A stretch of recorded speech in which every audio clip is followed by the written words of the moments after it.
From Kansas State University, this is Agriculture Today. Thanks for listening. Eric Atkinson here. Today, K-State's Sarah Lancaster will share some of the new herbicide information that's found in K-State's 2021 Chemical Weed Control Guide. Sarah will also talk about the lineup of volatility reduction agents that'll be required for dicamba applications to resistant soybeans and cotton starting this year. Also, K-State's Chip Redmond will provide an update on the weather information and tools for you agricultural producers on K-State's Mesonet website. He'll cite two new features, a winter wheat growing degree unit report and a precipitation accumulation chart. And standing by with another Stop, Look, and Listen, K-State's Gus Vander Hoeven, plus more on Agriculture Today. Agriculture and food systems are the main drivers of the Kansas economy, but must be improved in order to feed the world's growing population. How are we going to do so? Reduce food loss, find ways to preserve grasslands, and help families stretch their dollars. Global food systems is one of the 5 grand challenges K-State Research and Extension is addressing. To learn more, visit www.ksre.ksu.edu. Welcome to our midweek edition of Agriculture Today. Well, K-State's Department of Agronomy has just put out its 2021 Chemical Weed Control Guide for you crop producers, an invaluable resource as you figure out your weed management plans for the upcoming growing season. And we'll talk about that today and some other information of relevance to your weed management as Sarah Lancaster has come by once more, weed management specialist with K-State Research and Extension. And Sarah, we'll dig a bit into the guide and some of the updates in it. There is information out there as well, though, you wanted to bring to the attention of producers who are interested in the new dicamba production systems for soybeans. And there are requirements for volatility reduction agents now to be used within those systems, and those may be unfamiliar territory to producers. That's right. These are going to be a required component of all of the over-the-top dicamba applications in soybean and cotton this summer. And now here in the last couple of weeks, we're starting to see some of the labels for these products be released. So Bayer has licensed Vapor Grip Extra to a number of other manufacturers. And so you're going to see quite a number of brand names on these volatility reduction agents. But just know that, you're going to need to have one going in at about 20 ounces to the acre, and just look for those brand names. There's going to be several. Any sage advice at this point as to product selection within that line? What should producers be thinking about there? So right now, Eric, what we're seeing is that, all of these are basically same product, different jug. One of the things that has been a bit of a discussion point among weed scientists is, are we going to see some of these products that are combinations? So the VRA along with the required drift reduction agent or things of that nature. When we start to see those, we'll have to have another conversation. But for today, I just wanted to make folks aware that they need to start looking for some of those products with their retailers. Start seeking out information on those volatility reduction agent products if, in fact, you're going to employ the dicamba-resistant soybean system this year. Now, as far as the Chemical Weed Control Guide, what, if any, label updates are covered in this year's guide, Sarah? So, Eric, it's not a whole ton of super exciting changes. I did have a handful of label updates, so expanding labels in some situations, and then just a handful of new registrations to talk about. So for those label updates, some things that growers might want to be aware of are that Anthem Flex and Authority Edge now have labels for soybean and sunflower. So previously that was not the case, but for 2021, those products will be able to be used in soybean and sunflower. Another sort of trend in these label updates is looking at labels for products to be used as what we would consider overlapping residuals, or that pre-emergent product that will be made with your post-application timing. So those would be things like Anthem Max, which now has an expanded label. It can be applied through V6 soybean. And also one that at the time that I got this information, it was still anticipated for 2021, but BASF is confident that this is going to happen, that the Zidua label is going to be expanded to allow application through V8 corn. So that really widens that window of being able to use that soil active product for pre-emergent control of weeds later in the growing season. A couple of other things that folks might want to be aware of.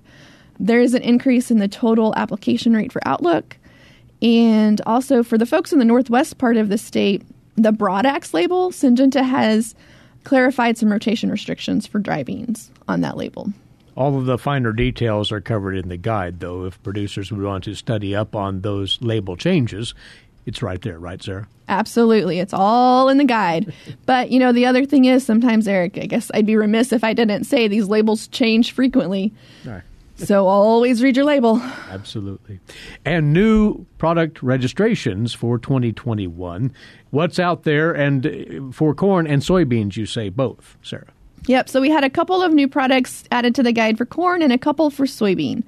The maybe less exciting news about these 4 products that we'll talk about, Eric, none of them are actually new chemistries. In the corn side, we are creating some new mixtures. And on the soybean side, we are just repackaging existing mixtures. So on the corn side, we're looking at a couple of products that are based on Impact, which is a Group 27 herbicide. We're looking at Impact Core, which is Impact plus acetochlor. It can be applied through 11-inch corn. And if guys are going to use that, it's going to need a surfactant system. It's going to need AMS plus MSO with that application. So there's Impact Core. And then the one that we were actually able to look at here in our trials this summer was Cites, which is a combination of Impact plus Liberty. That one, it can go on through 24-inch corn. So it's going to be a post-emergent application. And again, it needs to have a good surfactant system with it, that AMS plus an MSO or a HSOC. So those are the 2 corn products. Very, very similar products. And again, just premixes of existing products. Again, on weed control for soybean production, a pair of products, but you say they're very familiar compounds. That's right. So the first one is a Corteva product called Kyber, and it's going to be equivalent to Fierce MTZ. So it's Zidua plus Valor plus Metribuzin. The second product on the soybean side that we added to the guide is Panther MTZ, and that is the same as dimetric charge. So you're just looking at Metribuzin plus Valor there. So a couple of really great combinations for pre-emergent weed control, especially for things like our friend Palmer amaranth. But again, no new chemistry, just some new options for growers as they're making their purchase decisions. Once more, though, with several of these products, the K-State Chemical Weed Control Guide gives an idea as to their efficacy via university trials here. That's right. So those, that weed control guide has got those efficacy tables in there for folks to take a look at as they're building or working with their advisors to build a herbicide program. Also want to talk, Sarah, about something that our producers obviously are continually contending with, herbicide resistance or tolerance of herbicides in weed populations out there. And what information can you pass along, broadly speaking, along that line here? So, Eric, I don't know that I have anything groundbreaking in that regard, but was having a conversation about integrated weed management, which is something that, Extension clientele are familiar with hearing me talk about. And just the fact that we have had quite an increase in herbicide-resistant weeds in recent decades. So we're up, over 400 unique cases of herbicide-resistant weeds around the world. So, not all of those occur in the U.S., not all of those occur in Kansas, but it's definitely, that trend line is moving up, okay? But the reason we really need to think hard about, taking our good, solid herbicide programs and incorporating them with non-chemical control practices, as I alluded to before, we're not seeing a ton of new chemistries. So we're kind of repackaging things and looking at, potentially rate adjustments or tank mix adjustments, but we haven't seen a big influx of new active ingredients in probably, close to 20 years. And so it's just really important that we think about stewarding these technologies and using our herbicides wisely and all of those things that we talk about, putting them in positions to do well. So making sure we're using full rates, making sure we're using appropriate adjuvant packages, doing our best to be timely with our applications, mixing and rotating herbicides, just the litany of things. Well, it is an ongoing calling on the part of our producers to practice good weed management stewardship, as you say, Sarah. Producers would do well to, as part of that, utilize the information through the 2021 Chemical Weed Control Guide out of K-State as they make those decisions. Of course, you can obtain that copy, as usual, through your local extension office, or you can download the information from the K-State Agronomy website. Either way. One last thing before we let you go. You and peers elsewhere have launched a new podcast series which allows for ongoing dialogue on these things that change so frequently in the area of crop weed control. Talk about that, if you would. Eric, I am so excited about this. I've got a couple of great partners in crime, Mandy Bish out of the University of Missouri and Joe Eichley out of North Dakota State University. We wanted to come up with a good format to try to keep producers and even, folks outside of agriculture potentially just aware of all the things that go into weed management. You hinted at it, Eric. It's an ever-changing field. We're calling our podcast The War Against Weeds. Our third episode will launch today. We just, encourage folks to look for that. It's in the Play Store. It's on Spotify. But yeah, I encourage you guys to look forward and listen and give us some feedback. Great outlet. Simply search for War Against Weeds. Access that podcast, and Sarah and company will be covering contemporary topics in crop weed management on a weekly basis there. So check that out. Sarah, as always, good to have you right here with us today. Thank you. Thanks, Eric. Weed management specialist Sarah Lancaster, K-State Research and Extension, with us on this opening segment of Agriculture Today.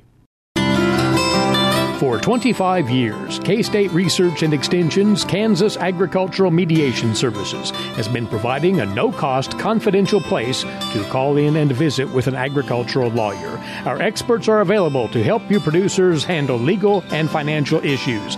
Explore your options and generate solutions. Call us at 800-321-3276 or visit us online. Kansas Agricultural Mediation Services. We're back now on this Agriculture Today, and from time to time, we keep up to date on the features that you agricultural producers and others can fully utilize on K-State's Mesonet website out of the Weather Data Library here at K-State. We're speaking again with the manager of that site, who's also an assistant meteorologist with Kansas State University, Chip Redmond, to tell us about some new developments with this site and what might be ahead for it here in 2021 as well. Chip, good to visit again, and let's get back to the very core here, what the Mesonet site is. Yeah, the Mesonet is a network of weather stations owned by Kansas State University. We're up to 72 stations spread out throughout the state of Kansas. They monitor environmental variables that are great for agriculture, as well as decision support and management, and you can access it all free on the internet. You can look at the real-time weather data, and this time of year with rounds of snow or rain or periods of dryness, all things that you can look at on the website to further understand them. By the way, have you added a few stations since we last visited here several months back? Yeah. Last year we did a big push in the Northwest, thanks to the emergency managers and Kansas Highway Patrol out there. We added 5 stations, one in each of the following counties. It should be Gove, Logan, Norton, Decatur, and Phillips County. All those got a brand new station and are now on the map and available. And it really helped grow the Northwest region of the network. They definitely have a much better usability out there of cold fronts and various things that happen. They can watch and progress across the state a lot easier. And with this system of stations from all around the state, you gather real-time information on the basics, if you will, temperature, wind, clouds, rain, whatever it might be. All of that is captured consistently through the network, right? Yep, everything but snow. Snow is one thing that we don't measure it until it melts, and unfortunately with Kansas we get a lot of wind with that snow many times, and it just blows out of the gauge before we're able to measure it. But yeah, your basic parameters, temperature, humidity, we do that at 2 different heights at a lot of stations. We'll look at inversions. We have wind, speed, and wind direction. And then, some additional things are solar radiation, which is great for evapotranspiration calculations, as well as soil temperature, which is going to become a big deal here in a few months when people start to look at planting, and then, of course, soil moisture. So it's a wealth of information, and by the way, it's at mesonet.ksu.edu. We'll repeat that a time or two here.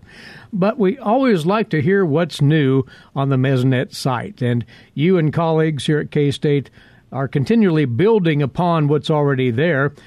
A couple of things here. A new precipitation page. What's that about, Chip? Yeah, so we added a precipitation tool. Probably the biggest use of the Mesonet is when we get precipitation, people want to know how much fell during an event. So a lot of times an event will cross multiple days. And before you could get that information on the front page just over the last 24 hours, but now you can go to this additional page. You can pull precipitation since midnight. Then you can look at just from yesterday to the last year, even different increments of rainfall. You can look at how much fell on a map and on a chart, or just the simple numbers if you're interested in that. Or you can also compare them to normal. We're pulling normals from nearby climate sites at all our stations, and by comparing those, we can see if we're above or below normal.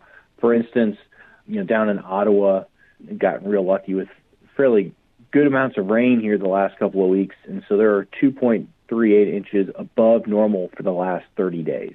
So that's really helpful information for producers and just the general public to get an idea of where they sit. And it's also great for depicting drought, right? So some areas finished last year many inches below normal, especially in the West. And so you could pull that up and look at it quickly, just a few clicks.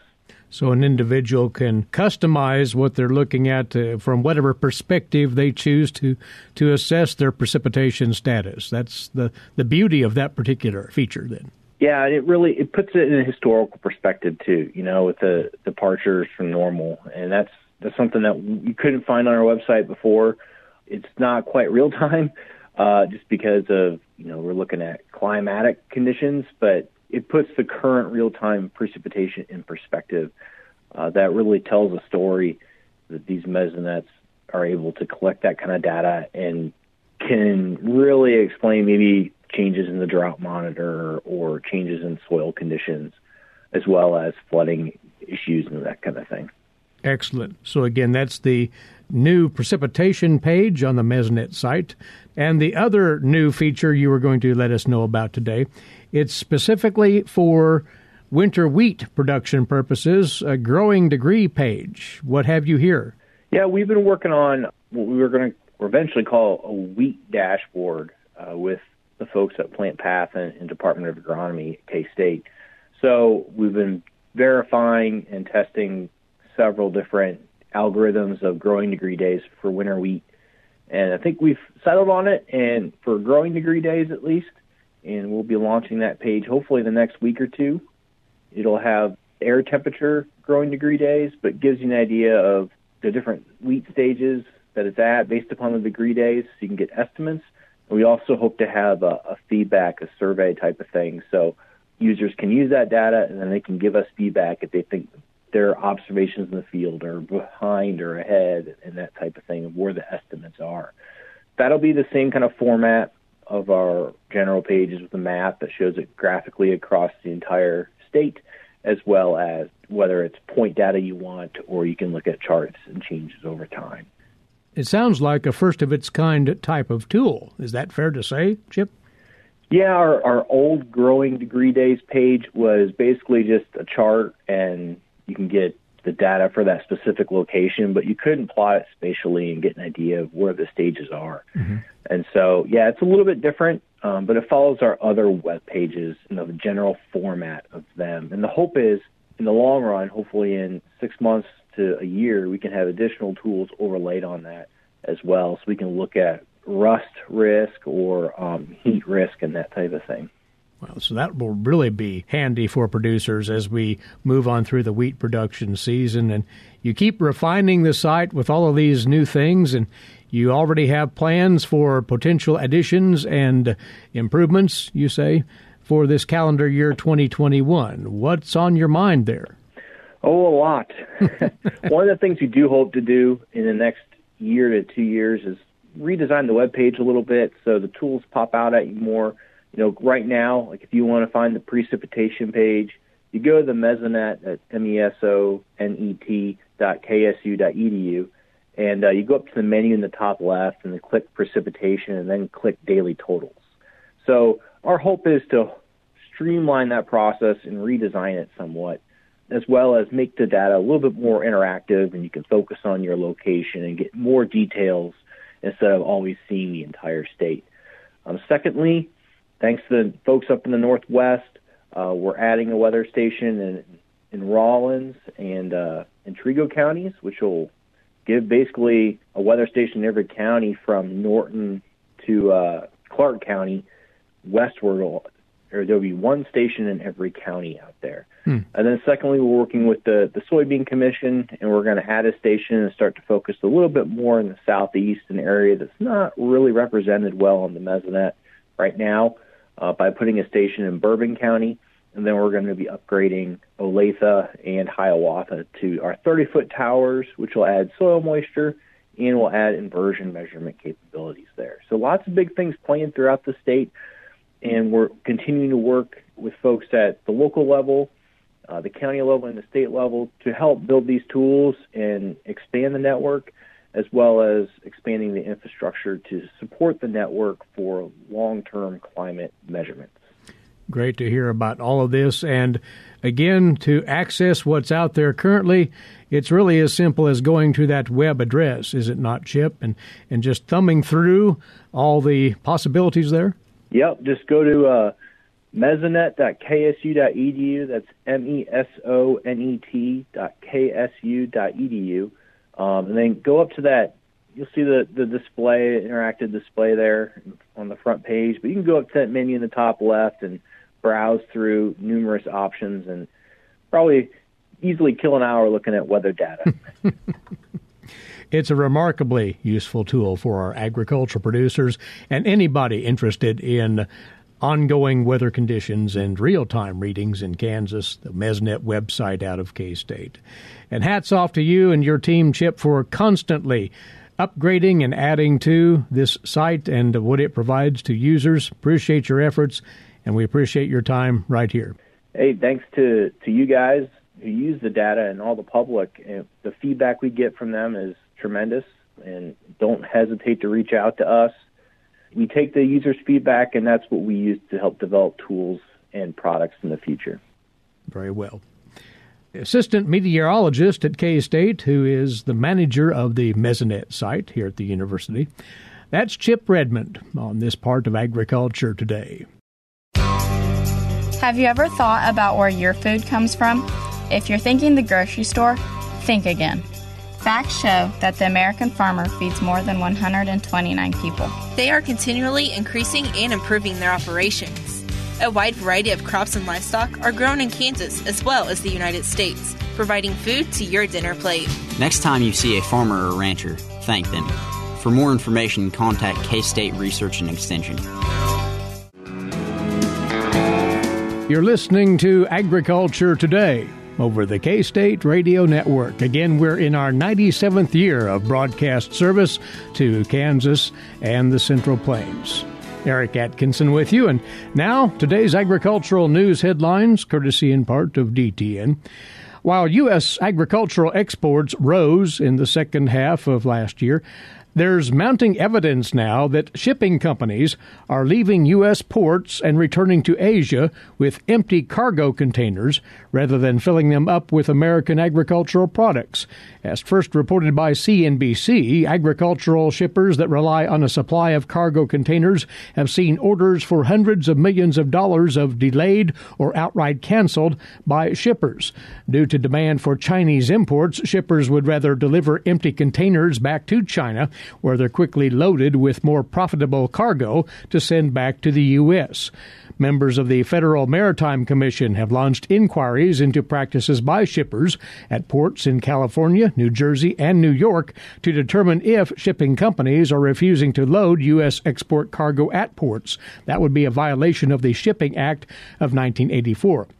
Now, while the fourth quarter of the year is the peak season for U.S. agricultural exports, typically, complaints from agricultural exporters to the Commission state that shippers began aggressively refusing to provide empty containers to agricultural export companies as early as October. Data from the Census Bureau shows that carriers rejected as many as 177,000 containers in October and November, according to CNBC.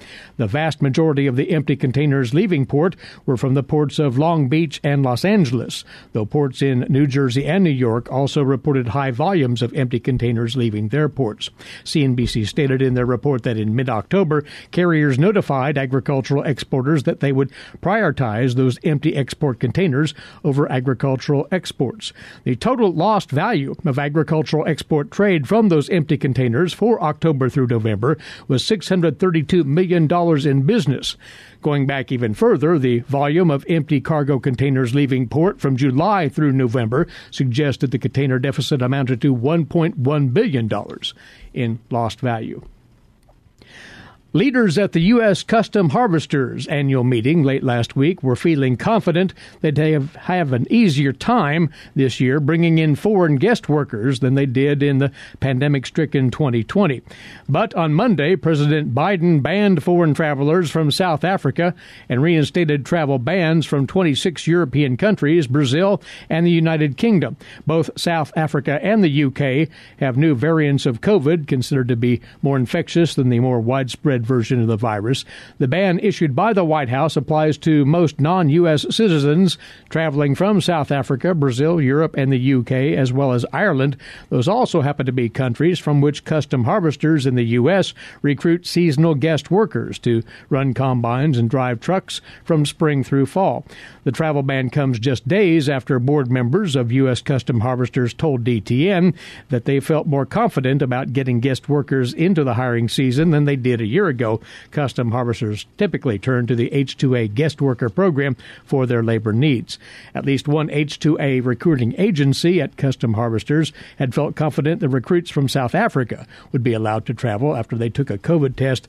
That was before Monday's new order.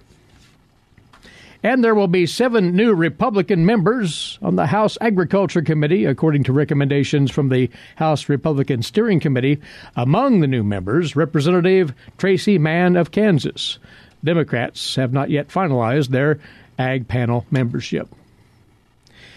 If you know a Kansas farmer or rancher who goes above and beyond in the care and management of their natural resources, Scarlett Hagens tells us here that nominations are now open for an award that recognizes those efforts. Ranchland Trust of Kansas, Sand County Foundation, and the Kansas Association of Conservation Districts are accepting applications for the 2021 Leopold Conservation Award. The award is presented to private landowners in 22 states for extraordinary achievement in voluntary conservation. Given in honor of renowned conservationist Aldo Leopold, the $10,000 award honors Kansas farmers, ranchers, and other private landowners who inspire others with their dedication to stewardship of land, water, soil, and wildlife and their care. Landowners are encouraged to nominate themselves, or applications may be submitted on behalf of a landowner. The application deadline is June 1st of 2021. Applications can be found at sandcountyfoundation.org. Submitted applications are reviewed by an independent panel of agricultural and conservation leaders. The Leopold Conservation Award in Kansas is made possible thanks to generous sponsors including Evergy, Farm Credit Associations of Kansas, ITC Great Plains, Kansas Department of Agriculture's Division of Conservation, Kansas Department of Wildlife, Parks and Tourism, Kansas Forest Service, McDonald's, the Nature Conservancy in Kansas, the Natural Resources Conservation Service, and a Kansas Leopold Conservation Award recipient. I'm Scarlett Hagans. And the proposed rule on 2021 biofuel and 2022 biodiesel levels under the renewable fuel standard that had been shown as under review at the Office of Management and Budget since May has been formally withdrawn now. This development means that the Biden administration's EPA will now have to send forth a new proposed rule on the levels. The Trump administration had previously set a goal of finalizing them by June. It's not clear what the new timeline will be for the proposal and the final levels. This move not surprising given that the Biden administration is undertaking a review of uncompleted and completed regulations from the Trump administration. Normally, the proposed RFS levels are released in June or July of the year prior to them taking effect, with a statutory deadline of November the 30th for the levels to be finalized for the coming year. And just this quick note for you producers in north central Kansas, you still have time, but it is fleeting now, to take part in K-State's virtual North Central Experiment Field Winter Update. That is set for today, in fact, about 15 minutes from now. It'll start at 11 o'clock and run through 1 o'clock via Zoom. You can meet the new agronomist in charge of the field, Scott Dooley. He'll discuss current research at the North Central Experiment Field. That update will also feature presentations by K-State weed specialist Sarah Lancaster, whom you heard from earlier, as well as K-State wheat production specialist Romulo Lolato. There will be time after each presentation for questions from the online attendees. It's free to attend, but register online right away at rivervalley.kstate.edu, rivervalley.kstate.edu, and they'll provide you a Zoom link to the session right at that time. You're listening to Agriculture Today, and we will return shortly on the K-State Radio Network. Legal and financial concerns surround the day-to-day management of the agricultural industry. Producers, ag creditors, and USDA agencies rely on Kansas Agricultural Mediation Services. If you've received an adverse decision from the USDA or have an ag credit concern, call today, 800-321-3276, or visit us online, Kansas Agricultural Mediation Services, exploring options, generating solutions. This is Agriculture Today. Stop, look, and listen. It has been laying on my desk, and I've been thinking about it. That's Gus Vander Hoeven of Kansas State University with comment on life in rural Kansas. A few weeks ago, I received an email saying, "We are buying old barns." It was printed out in bold letters. It came from Online Farmer, the newsletter. Scrolling and reading the message, it said, "We are buying old barns. If you have a barn or old farm building you would like to sell, we will be happy to look. Please contact us. If your building has solid beams, rough sawn framing lumber, barn siding, flooring, old straight lumber with minimal holes, notches, or rot, we look forward to meeting you and working with you to remove your old barn." I read it a few times and printed the advertisement off. It has been laying on my desk, and I've been thinking about it. If I had an old barn, would I or could I sell it? Old barns hold so many memories. But it is true, we don't need or have use for the old barns anymore with stanchions and stalls. Our old barn was a cheap barn. I've always said it was a Sears Roebuck special. It had no heavy timbers. It was light frame. The stalls were open space with trough and a swing beam between horses. The door was gone.